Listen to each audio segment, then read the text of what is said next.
জলবায়ু সম্মেলনকে কেন্দ্র করে ব্রাজিলে দেখা মিলল ব্যতিক্রমী প্রতিবাদে। ডোনাল্ড ট্রাম্প সহ বিশ্ব নেতাদের জলবায়ু পরিবর্তন নিয়ে নিষ্ক্রিয় অবস্থানের প্রতিবাদে তাদের ব্যঙ্গাত্মক রূপে হাজির করা হয়েছে। বেলেম নদীর তীরে ব্যতিক্রমী এই প্রতিবাদ করেছে একদল পরিবেশ কর্মী। বৈশ্বিক জলবায়ু দুরবস্থার জন্য তাদের নির্বিকার ভূমিকাকেই দায়ী করেন তারা। নতুন ব্লেন্ডে আরো রিচ অ্যারোমায় সেলন ফ্যামিলি ব্লেন্ড টে। নদীর তীরে বসে আছে বিশ্ব রাজনীতির কর্ণধাররা।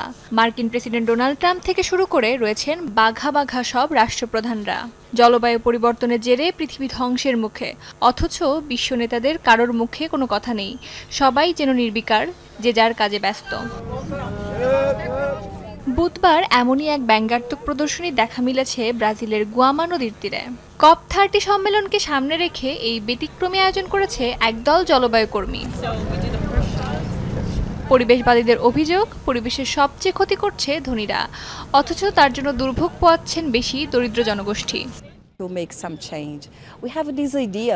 আমাদের মনে হচ্ছে বিশ্ব যখন আগুনে পুড়ছে তখন বিশ্বের নেতারা ঘুমাচ্ছেন। এখনই পরিবর্তন আনতে হবে। দয়া করে জেগে উঠুন। দয়া করে বিশ্ব সম্পর্কে কিছু করুন। যারা সত্যিই বিশ্বকে দূষিত করছে, কর দিচ্ছে না, তারা দূষণের পরিণতি ভোগ করছে না। ধনী দূষণকারীদের অর্থ প্রদান করার সময় এসেছে। জলবায়ু কর্মীদের এই ভিন্নধর্মী প্রতিবাদ নজর কেড়েছে বিশ্ববাসীর।